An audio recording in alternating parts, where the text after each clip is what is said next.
One day, my husband passed away.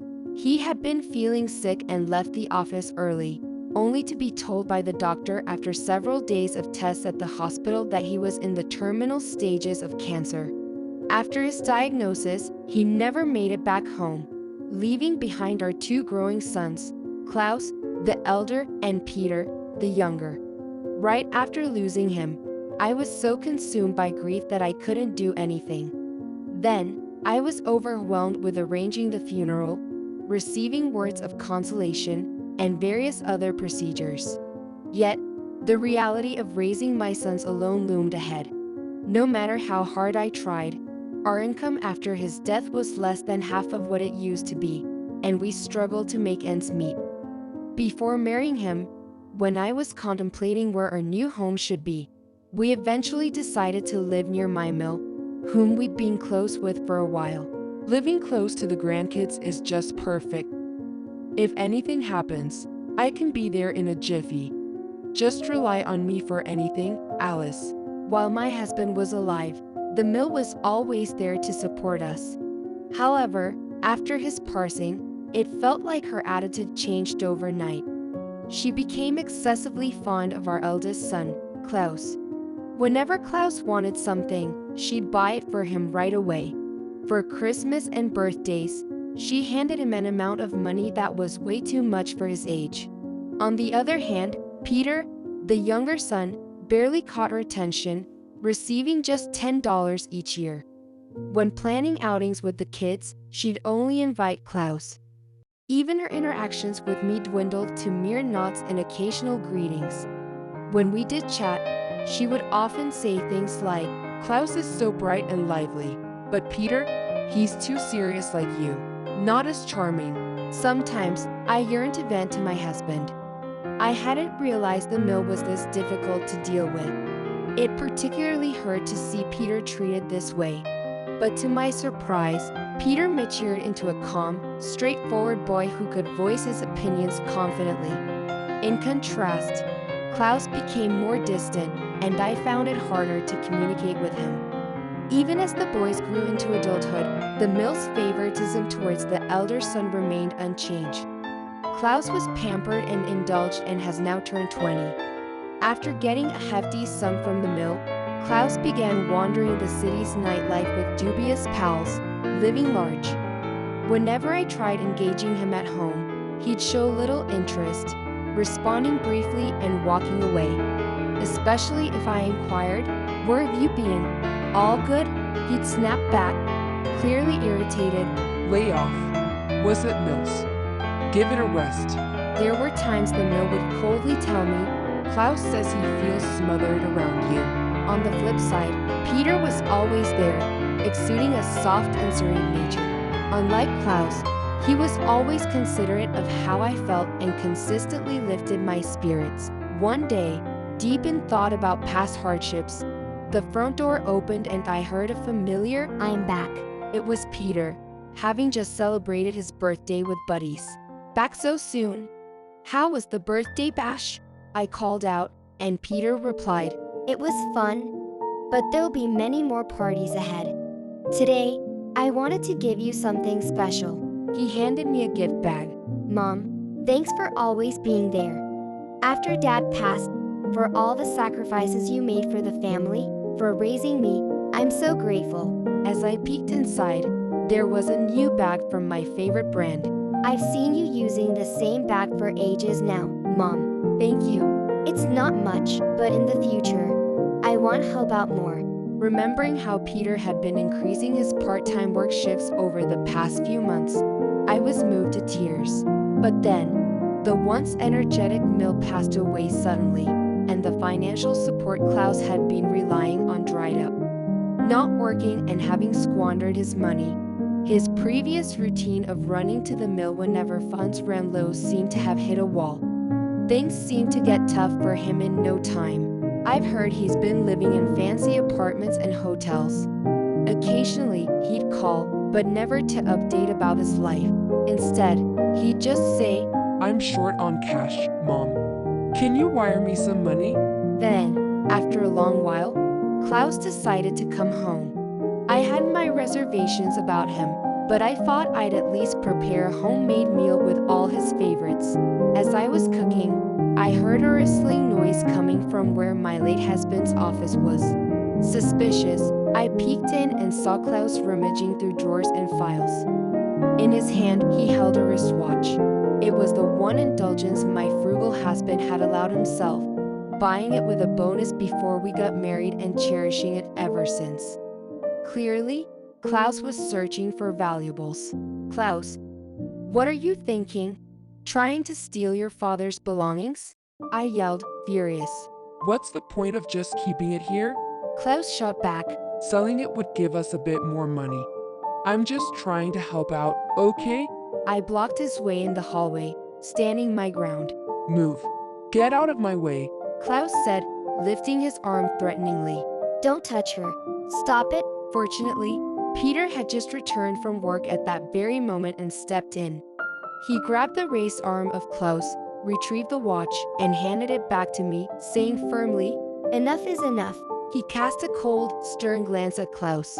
Being restrained by his younger brother, who used to be smaller than him, might have surprised him or made him give up. He spat out, Pathetic. and slammed the door as he left. A few months later, a call came in from an unfamiliar number. Suspicious, I answered, and it was Klaus. Mom, it's me, Klaus. The way he had left our home surged back into my mind, but after all, he was still my son. I tried to strike a conversational tone. Oh, it's been a while. How have you been? But he cut me off. I'm getting married. Her name's Michelle. She's the daughter of a major company's CEO. She's taken a liking to me, and we really click. Klaus said, his voice brimming with excitement.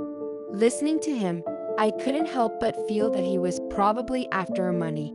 So, she wants to greet you. And we're on our way to your place now. He told me abruptly. Wait, right now? It's so sudden. I had plans. I tried to respond, but he hung up abruptly. I immediately contacted Peter and he responded, Has our brother started something again? Why would he? Though frustrated, he promised to finish his work early and come home. By night, as I waited anxiously, Peter arrived. Just after that, the doorbell rang, and Klaus walked in with a woman named Michelle. Ah, hello. I am Klaus's mother. I tried to introduce myself but was cut off by their dismissive, yeah. Without waiting, they removed their shoes and headed to the living room. I hurried after them, and soon the four of us were seated around the sofa. Although it was a marriage announcement, the atmosphere was tense. It was clear that we were divided into two groups, me and Peter, and Klaus and Michelle. Klaus was the first to speak. Michelle and I are getting married. So, after today, we're done with you. Michelle nodded in agreement beside him. Of course, as his mother, I couldn't just sit there in silence. Klaus, do you really intend to depend on Michelle's family for the rest of your life? You've never seriously studied or made any efforts. Do you truly believe you can have a family under such circumstances? I said, voicing my concerns. Peter added, Brother? That's a very short-sighted way of thinking.